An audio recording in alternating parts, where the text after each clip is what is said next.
Bueno, pues muchas gracias por la invitación a participar con ustedes en este simposio de ginecología. Yo soy el doctor Alejandro Rosas Balán, soy médico adscrito, soy coordinador del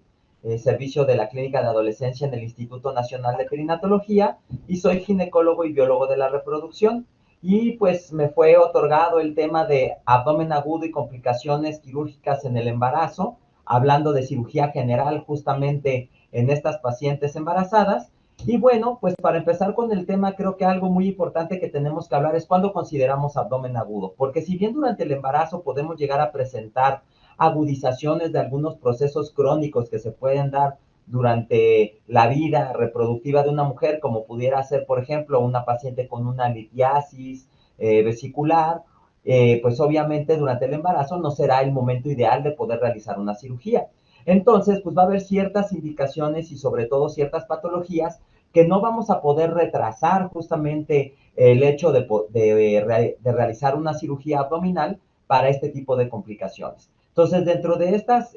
patologías, pues queda muy importante que definamos lo que va a ser el abdomen agudo. Y este término abdomen agudo, pues se va a referir a un cuadro grave, donde es una emergencia médica que se caracteriza muy específicamente por síntomas y signos que van a estar localizados en el abdomen y que hacen sospechar la existencia de una enfermedad severa que afecta a alguno de los órganos intraabdominales. ¿Cuál va a ser el problema de que se presente esto durante una mujer embarazada? Pues que dependiendo del trimestre en que esta mujer embarazada presente este abdomen agudo, pues la anatomía va a cambiar. Entonces, si bien en el primer trimestre podría ser que un apéndice va a encontrarse localizada en el mismo lugar que una paciente que no está embarazada, pues conforme avance el embarazo, segundo o tercer trimestre, pues esta localización anatómica puede variar y nos puede dar datos diferentes de la localización y que nos haga sospechar de otro tipo de problemas abdominales, pero que va a terminar siendo una apendicitis. Entonces, el término de abdomen agudo fue acuñado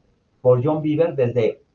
justo finales del siglo XIX y que puede tener varios sinónimos donde puede entrar como el síndrome abdominal agudo, el abdomen agudo quirúrgico o el abdomen quirúrgico. Pero siempre que nosotros acotemos el tema o la palabra de abdomen agudo en un expediente, pues prácticamente estamos diciendo que esa paciente va a requerir de una cirugía abdominal. Cosa distinta que si nosotros ponemos, por ejemplo, síndrome doloroso abdominal o abdomen en estudio, ¿no? Dolor abdominal en estudio, pues obviamente ahí no estamos ya como infiriendo o diciendo que la paciente va a requerir de un procedimiento quirúrgico. Pero siempre que hablamos de abdomen agudo, síndrome abdominal agudo, abdomen agudo quirúrgico o abdomen quirúrgico es una patología que solamente se va a resolver mediante un procedimiento de cirugía general. Entonces vamos a contar con muchos signos y síntomas dependiendo obviamente del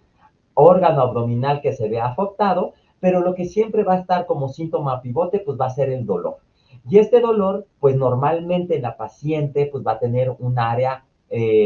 anatómica que nos va a hacer pensar justamente de la víscera que pudiera estar afectada, pero como ya mencioné, pues en la mujer embarazada, pues prácticamente ese abdomen, segundo y tercer trimestre, pues la localización anatómica puede estar alterada. Entonces, este dolor pues puede ser de muchos tipos y es aquí donde debemos de realizar una semiología del dolor, no solamente en cuanto al tipo, que sabemos que puede ser como tipo cólico, que va a ser ese dolor que se da producido por la víscera hueca, pero que va a empezar como un dolor que empieza y va aumentando, llega a una intensidad máxima y de repente disminuye. Otra vez, ¿no? Vuelve a aumentar de manera progresiva hasta alcanzar una intensidad máxima y posteriormente va disminuyendo hasta que pueda haber la total desaparición del dolor o ya nada más un dolor de tipo leve. Y esto va a estar dado justamente por la contracción intensa de esta víscera que normalmente va a ser una víscera hueca. El tipo ardoroso, que también puede ser llamado dolor urente y que se produce por irritación de la mucosa. Y este es característico, por ejemplo, puede ser del esófago, del estómago, del duodeno o incluso de algunos datos, de algunos otros órganos, como podría ser el dolor tipo ardoroso que se puede dar, por ejemplo, en una cistitis o en una uretritis, ¿no? Entonces, pero hablando de abdomen, pues va a ser prácticamente de tipo intestinal y gástrico. El dolor somático, que va a ser aquel que lleva un trayecto de acuerdo a las fibras cerebroespinales, es decir, los dermatomos, que puede ir desde D6 hasta L1 y que se extiende por el peritoneo parietal hasta la raíz del mesenterio. Normalmente es un dolor de tipo agudo que va a estar bien localizado y que se va a ubicar en relación a la víscera afectada. Es decir, por ejemplo, cuando decimos un dolor justamente en el epigastrio, ¿no? Pues, ok, bueno, pues sabemos que ahí puede ser un dolor de tipo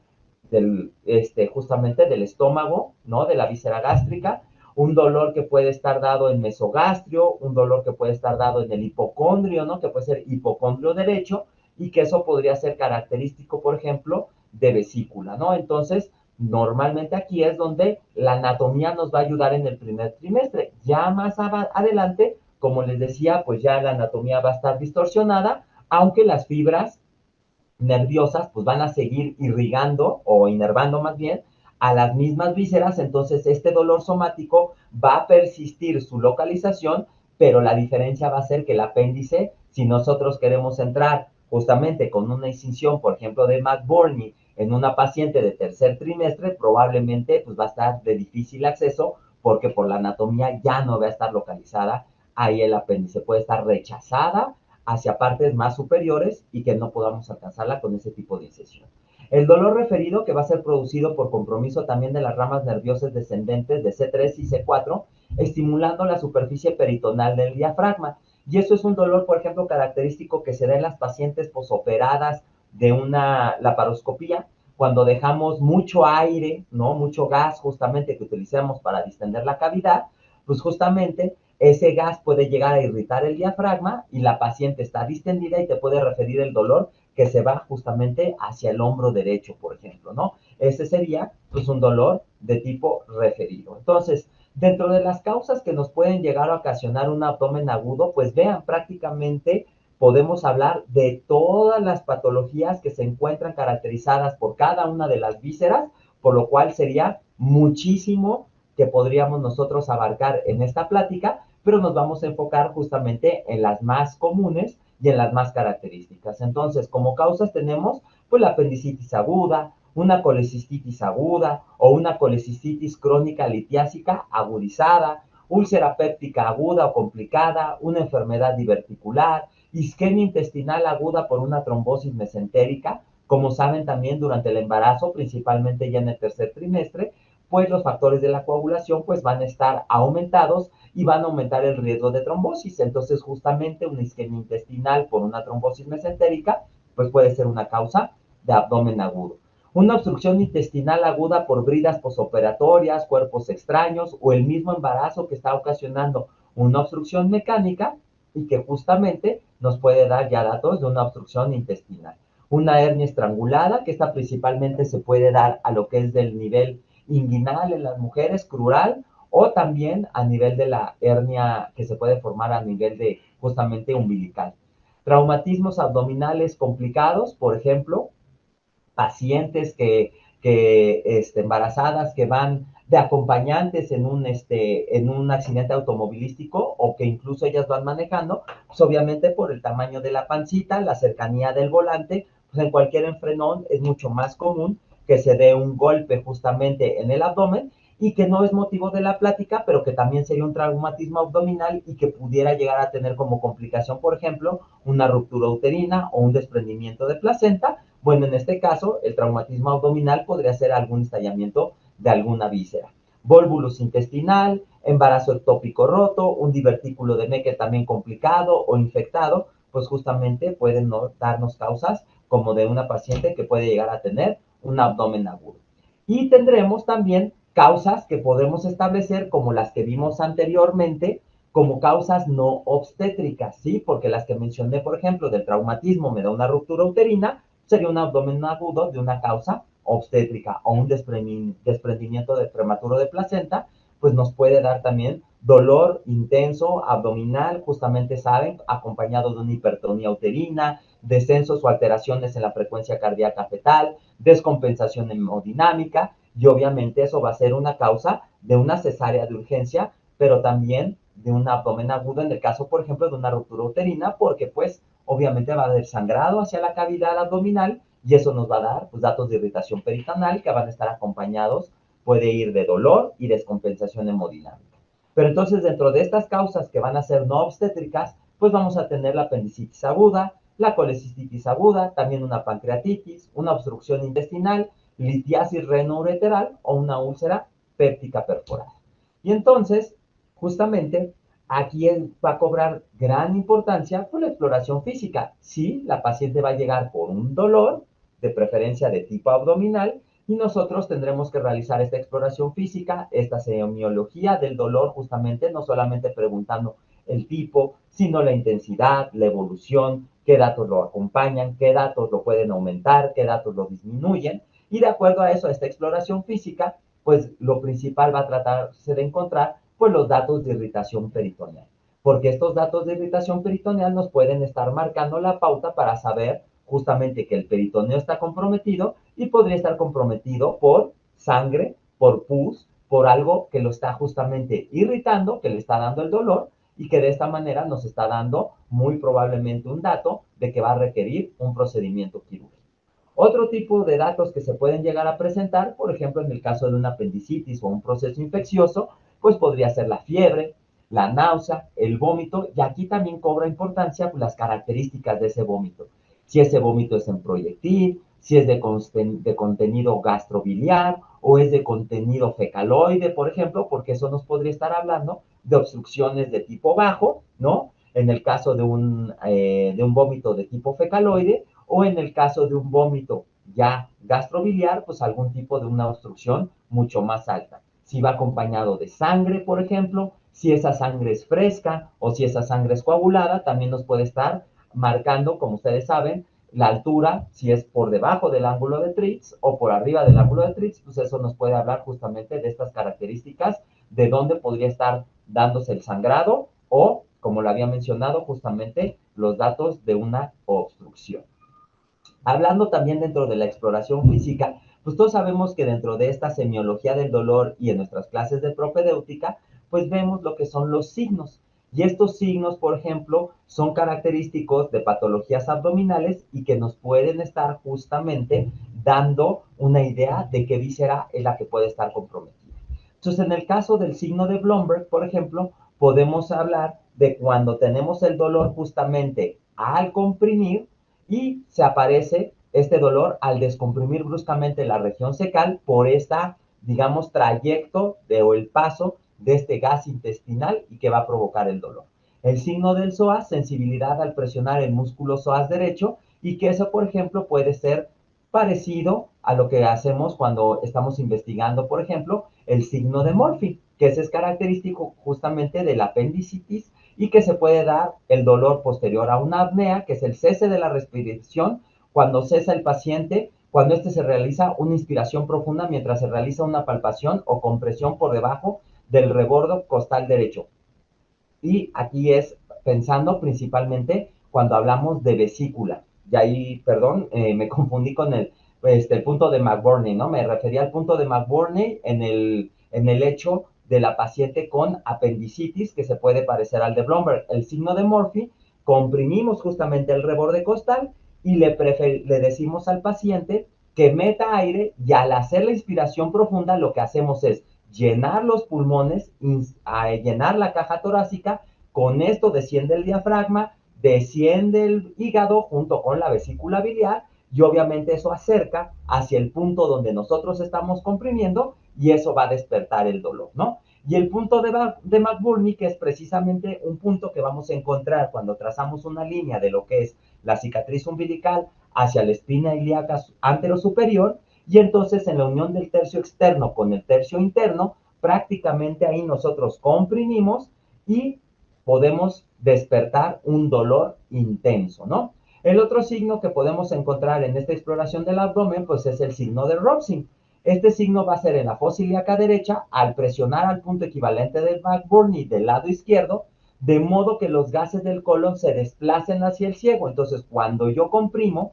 el dolor se refiere o se traslada justamente por la compresión de este gas que se encuentra en esta área y el gas que va pasando, pues cuando esta víscera está irritada, pues esta distensión por el gas, pues va a provocar el dolor, ¿no?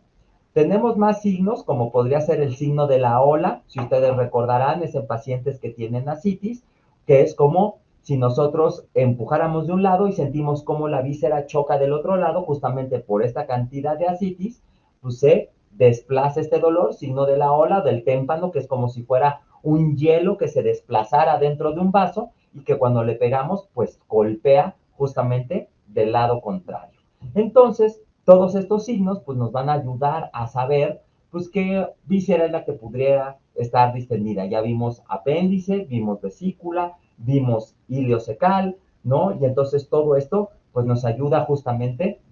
a sospechar la víscera que puede estar comprometida. Dentro de los exámenes de laboratorio, pues es algo complicado donde nosotros pudiéramos decir que hubiera algo específico y patognomónico de un examen de laboratorio que nos dijera, ah, pues mira, si está elevado este, es apéndice. La realidad es que no es así. ¿Por qué? Porque la biometría hemática, por ejemplo, puede estar alterada con una leucocitosis, ¿no? Elevación justamente de la serie blanca por un proceso infeccioso, pero se puede estar elevado pues, en una apendicitis, puede estar elevado en una colecistitis crónica, en una colecistitis agudizada, ¿no? Entonces no hay algo patognomónico, así como también pues puede haber una alteración justamente, no solamente de los leucocitos, sino también de las bandas, o puede haber una neutrofilia, o también podría verse afectada pues la hemoglobina, ¿no? Si esa paciente, por ejemplo, tiene una úlcera perforada, o el apéndice ya se perforó, pues podría estar sangrando, y entonces nosotros vemos una disminución de la hemoglobina y del hematocrito.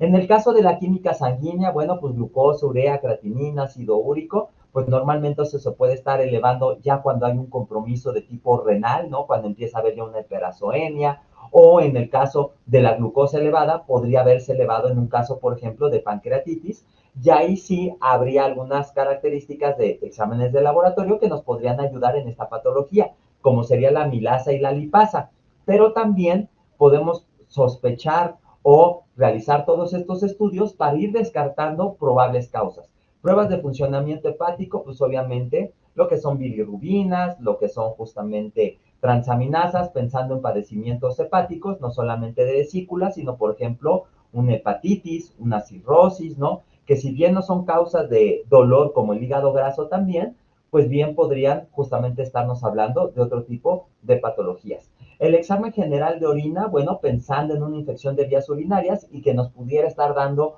un dato, por ejemplo, de pielonefritis o puntos ureterales positivos y que en determinado momento podrían estarse confundiendo pues, con un abdomen agudo. Pruebas de funcionamiento renal, también para ver patologías renales ya crónicas. Los electrolitos séricos, que serían parte importante porque en estos tipos de padecimientos de abdomen agudo, como una pancreatitis, una colecistitis ya complicada, una apendicitis complicada o ya perforaciones intestinales, pues podría haber desequilibrio hidroelectrolítico y entonces nosotros debemos de empezar a reponer líquidos y obviamente estos electrolitos séricos como son sodio, cloro, potasio principalmente, pero también calcio, magnesio o fósforo, pues nos podrían estar hablando de este desequilibrio y que obviamente para una buena evolución de nuestras pacientes, pues debemos de empezar a reponer justamente todo este desequilibrio. Y otro tipo de exámenes, como ya habíamos mencionado, urocultivo también para descartar una pielonefritis, una infección de vías urinarias alta. El cultivo cervicovaginal, porque también existirá una patología que puede ser una enfermedad pélvica inflamatoria que se puede dar justamente en pacientes ginecológicas no embarazadas y que podría estarnos confundiendo con un proceso abdominal, ¿no? Entonces, este cultivo cervicovaginal, pues nos podría ayudar a saber que todo empezó por una infección vaginal y se está complicando con una enfermedad pélvica inflamatoria, donde pudiera incluso existir ya la presencia de un absceso tubovárico y que obviamente va a requerir de una cirugía, pero que no es ni una causa obstétrica ni una causa de cirugía general, sino más bien una causa ginecológica. Entonces, los exámenes también de gabinete pues van a cobrar una importancia. Y aquí justamente existe el temor de que al nosotros realizar una radiografía o una tomografía o incluso una resonancia magnética en alguna paciente embarazada, podríamos llegar a ocasionar pues algún tipo de malformación en este bebé justamente por la radiación que nosotros vamos a ejercer al realizar los estudios de imagen. Un poquito más adelante hablaré justamente de la cantidad de radiación que se da en una radiografía, por ejemplo, de abdomen, una tomografía, y que nosotros podemos estar tranquilos en embarazos de segundo y tercer trimestre al dar esta cantidad de radiación y que no vamos a ocasionar ningún daño. Tan es así que ya en la actualidad la resonancia magnética ha cobrado una gran importancia y la utilizamos de manera rutinaria en pacientes que tienen algún feto con algún tipo de alteración estructural, algún tipo de malformación, pues para completar el diagnóstico, a pesar de que contamos ya con la realización del ultrasonido estructural realizado por las especialistas en medicina materno-fetal, bueno, pues la resonancia magnética nos puede brindar mucho más datos y que la podemos realizar de manera tranquila en segundo y tercer trimestre sin justamente algún riesgo para estos bebés. Entonces, la estimación de exposición de estudios radiográficos, como pueden ver justamente, pues pueden ver una radiografía de tórax, pues nos da de 0.02 a 0.07 milirads, una placa simple de abdomen, pues 100 milirads, una pielografía intravenosa, por ejemplo, un poco más de un rad, ¿no? Por ejemplo, cuando nosotros ya vamos a ver o queremos ver hueso, por ejemplo, y que antes realizábamos las pelvimetrías y que queríamos ver los huesos pélvicos para realizar una pelvimetría, pues podemos ver cómo una radiografía de cadera pues nos puede llevar hasta 200 milirads, una mastografía de 7 a 20 milirads, una serie esófago gastroduodenal con utilizar vario, por ejemplo, 2 a 4 rads, una tomografía, por ejemplo, de pecho o de cabeza, pues un poquito menos de un rad, una tomografía de abdomen o de la columna, de la columna lumbar, 3.5 rads, o una tomografía justamente para una pelvimometría, 250 milirads. Y sabemos perfectamente que si damos una radiación menor a 5 rads, no vamos a tener alteraciones. Entonces, si ustedes se dan cuenta, prácticamente todos estos estudios tienen menos de 5 rads. La que más se podría acercar es esta, que es la de la tomografía de abdomen o la tomografía, porque obviamente son muchas tomas, o la tomografía de la columna lumbar para ver hueso, 3.5 rads, pero aún así no alcanzan los 5, todos los demás pues prácticamente son milirads. Entonces podemos estar tranquilos en realizar un estudio de radiografía que pudiera requerir nuestra paciente. Entonces podemos ver que las dosis fetales de radiación, ya las letales, estamos hablando de más de 100 miligrays, y estamos hablando cuando esto sucede de los 1 a 5 días de la concepción, más de 1000 miligrays cuando son embarazos de término, y como habíamos mencionado, pues malformaciones o retraso mental posterior a las 3 semanas de gestación, y estamos hablando de más de 400 miligrays. Y un gray es igual a 100 rads. Entonces, como pueden ver, pues nos quedamos lejos justamente de esa dosis. Entonces, hablando ya de algunas patologías específicas y como sería por la frecuencia que se pueden llegar a dar en la paciente embarazada, pues vamos a hablar principalmente de la apendicitis. La apendicitis pues va a ser una causa más frecuente de operaciones de urgencia, hasta en el 6% de las operaciones de urgencia justamente son por una apendicitis aguda, el 70-80% se diagnostican justamente no roto, y que aquí cobra importancia en la paciente embarazada, porque la paciente embarazada normalmente te puede referir que está cursando con algún tipo de dolor abdominal, y lo que menos pensamos es que sea una apendicitis y empezamos a mandar pues algún modificador de la motilidad intestinal, o a veces sí les mandamos un analgésico, y entonces esto puede llegar a enmascarar el dolor, y al enmascarar el dolor puede seguir evolucionando justamente esta apendicitis hasta que se rompe. Y vean la gran diferencia en cuanto a la mortalidad en la mujer embarazada. Cuando hablamos de un embarazo de una mujer que está embarazada, con un apéndice no roto, vean cómo la mortalidad es muy baja, de 0.1 o a 0.2%. Mientras que si ya ese apéndice se rompe, pues la mortalidad puede aumentar hasta un 3 a 5%. Entonces, como pueden ver, pues aumenta prácticamente 100 veces esta mortalidad, ¿no? Más de 100 veces. Entonces, en el caso del embarazo, pues podemos ver justamente cómo es una causa más común y que se puede llegar a presentar hasta en un caso por cada 1500 hasta 8000 nacimientos, un caso de un apéndice. La mortalidad relacionada con el retraso en el diagnóstico, que esa es la otra, ¿no? Si nosotros no está justamente rota el apéndice, pues 2% cuando es no complicada. Pero si ya se rompió y se puede complicar incluso con una peritonitis, vean cómo también va a aumentar de manera muy importante la mortalidad, hasta un 30%. Entonces, el cuadro clínico puede llegar a presentarse hasta en el 60% de las mujeres embarazadas, pueden llegar a presentar anorexia, un dolor periumbilical, que era lo que les comentaba, ya en segundo y tercer trimestre va a estar alterada esta situación anatómica y entonces ya pueden tener un dolor alrededor de la cicatriz umbilical y que muchas veces podemos llegar a confundirla como sería, por ejemplo, con una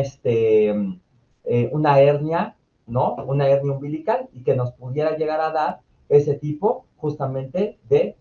dolor y que lo podamos confundir. Náusea, vómito o ya un dolor en el cuadrante inferior derecho. Vean ya cómo en un tercer trimestre podría estar el apéndice tan rechazado una parte superior que nos podría estar simulando justamente a lo mejor una vesícula, ¿no?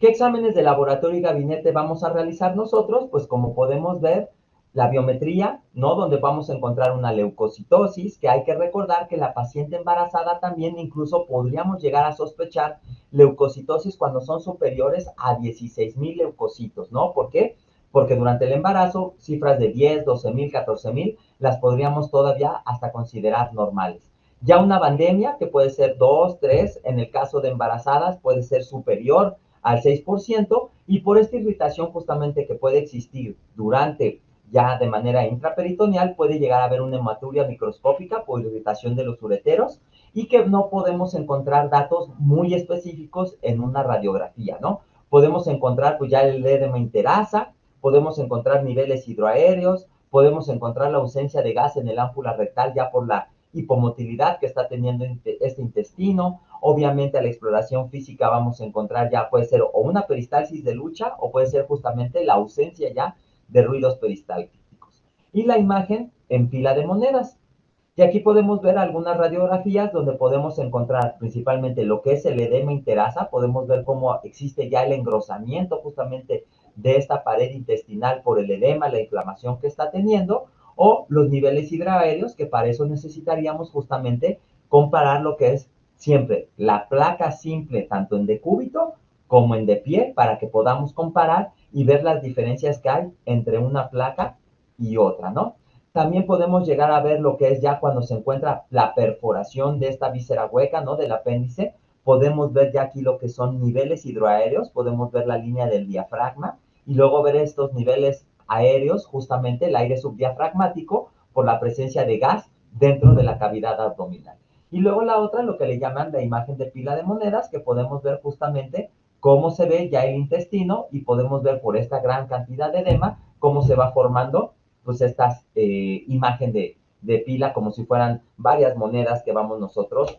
aumentando, ¿no? El ultrasonido puede llegar a tener también cierta utilidad. ¿Por qué? Pues porque obviamente va a depender de la experiencia de quien la realice. Cuando está realizando el ultrasonido, pues obviamente la compresión del transductor en el área justamente donde se puede encontrar el apéndice, pues va a despertar dolor y podría ser como un signo de McBurney modificado. En vez de estarlo haciendo con las manos, pues justamente se hace con el transductor, la compresión, y desde ahí ya nos pueden estar diciendo que hay dolor justamente ante esa compresión. Puede llegar a tener un 75 a 90% de sensibilidad y un 86 a 100% de especificidad. Y lo que logramos ver es pues, que es una estructura inmóvil donde debería estar el apéndice, la ausencia de peristalsis justamente, y que puede haber una área de hipersensibilidad y que se puede despertar dolor, si bien a la compresión, también nada más con poner el puro transductor, pues ya puede estar esa área sensible. La tomografía probablemente no sea útil en una fase inicial,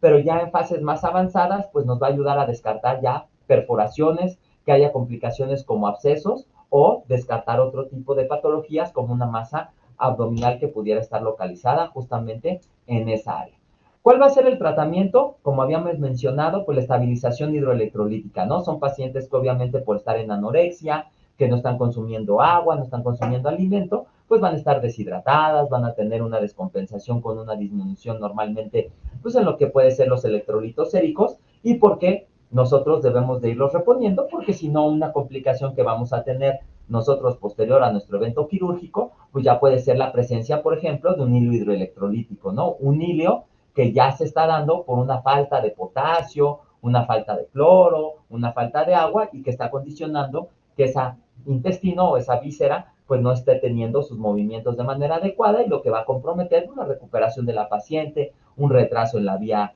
en el inicio de la vía oral. Entonces, pues por eso es importante iniciar la estabilización hidroelectrolítica desde antes que la paciente va a entrar a quirófano. Obviamente, una vez ya establecido el diagnóstico, pues ya podemos empezar a dar analgésicos, podemos ya iniciar la administración de antibiótico y obviamente la apendicitis pues es una patología que solamente se va a lidiar de manera quirúrgica, es decir, hay que extraer justamente el apéndice.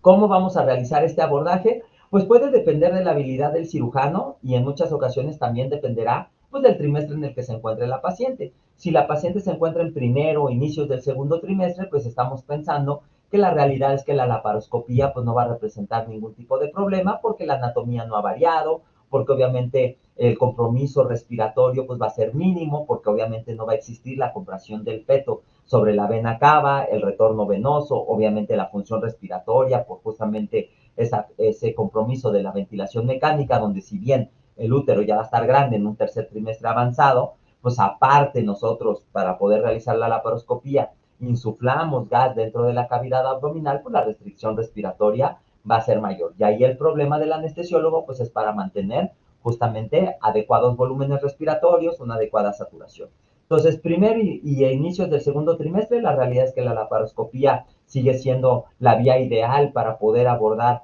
justamente los problemas de apéndice, pero probablemente ya en un tercer trimestre entrado, ya avanzado, pues probablemente tenga que realizarse vía una laparotomía, ¿no? ¿Por qué? Porque lo que habíamos comentado también, pues la complicación de que entremos por una incisión pequeña y que no encontremos el apéndice ya en la zona donde sospechábamos justamente por esta desplazamiento ya del útero sobre el contenido intestinal de las vísceras y que no nos va a representar un problema para poder realizar pues esta cirugía, ¿no?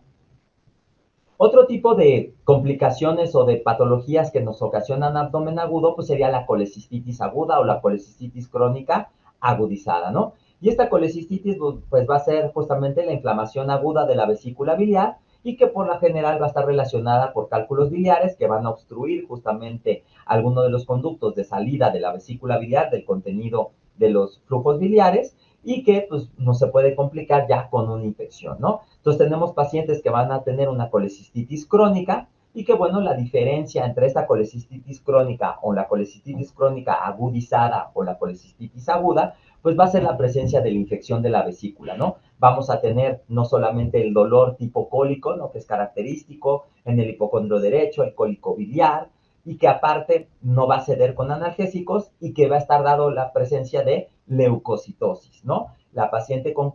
colecistitis crónica puede tener sus cólicos biliares, pero no hay infección y entonces no va a presentar ni leucocitosis ni fiebre. Obviamente va a ser más frecuente en mujeres y que se caracteriza por pues, una mnemotecnia, ¿no? Que se utiliza de las 3 Fs, ¿no? Que es Forty Fat Female, que es más frecuente pues justamente en mujeres de 40 años y en pacientes que tienen algún grado de sobrepeso u obesidad y que en ocasiones puede estar precedida por episodios recurrentes. Ya que abro un paréntesis donde es muy importante para saber nosotros si este dolor que está presentando en abdomen, pues va a ser quirúrgico o no, pues la pregunta de, ¿ya te había dado antes este dolor? Y si la paciente te dice, sí, ya me había dado antes este dolor, pues en muchas ocasiones eso es lo que nos da la pauta de decir, ok,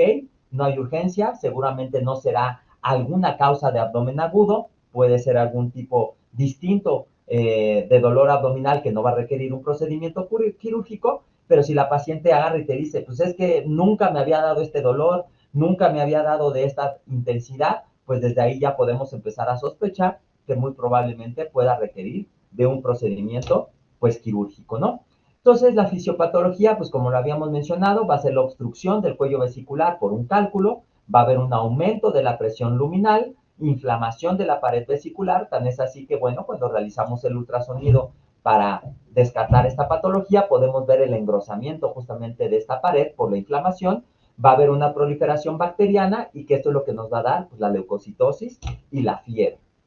¿Qué síntomas pueden presentarse? Pues el dolor tipo cólico en el cuadrante superior derecho, en el hipocondrio, los datos de irritación peritoneal, puede haber fiebre, puede haber ya ictericia cuando hay una falta justamente de eliminación de esta bilirrubina que va a estar contenida en los líquidos biliares y entonces por eso se puede llegar a presentar la ictericia, náusea, vómito y obviamente ya datos de inflamación aguda como la taquicardia, la taquipnea, ya pensando en un problema ya incluso de una acidosis metabólica, y el signo de Murphy, que como ya lo habíamos mencionado, pues es el dolor justamente a la compresión en el hipocondrio derecho y que le pedimos a la paciente cuando inspire, meta aire, se distiende la cavidad torácica, desciende el hígado, desciende la vesícula, se acerca la vesícula al dedo del explorador y provoca justamente el dolor.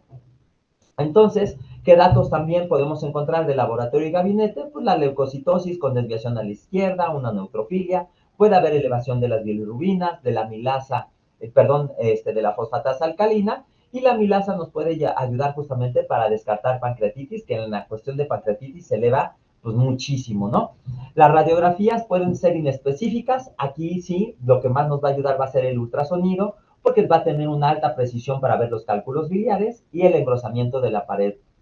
vesicular. Y la tomografía pues va a representar pocas ventajas ante los datos ultrasonográficos. Entonces aquí podemos ver justamente cómo podemos ver un cálculo biliar y cómo podemos ver aquí en el caso de una colecistitis pues justamente el engrosamiento de la vesícula, que en algunas medidas nos pueden llegar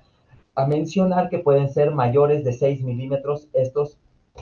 engrosamientos vesiculares. ¿Cuál va a ser el tratamiento? Pues nuevamente la estabilización hidroelectrolítica, la administración de antibiótico, la administración ya de analgésicos una vez que ya tenemos establecido el diagnóstico, y el tratamiento quirúrgico nuevamente pues dependerá tanto del trimestre en que se encuentre la paciente como la habilidad del cirujano, ¿no? Puede ser una laparoscopía o puede ser también una laparotomía abierta. Otras causas de abdomen agudo en paciente embarazada, pues puede ser pancreatitis. La pancreatitis, por ejemplo, cursa con este dolor intenso, el desequilibrio electrolítico, alteraciones en la glicemia, y también la característica parte de la milasa y todo esto es que, por ejemplo, en pacientes que tienen hipertrigliceridemia, y estamos hablando de triglicéridos de más de 1000, el riesgo de pancreatitis es importante. Entonces, el pedir un perfil lipídico donde tengamos determinación de colesterol, triglicéridos, HDL, LDL, pues esta elevación de una manera exagerada, pues nos puede hacer la sospecha justamente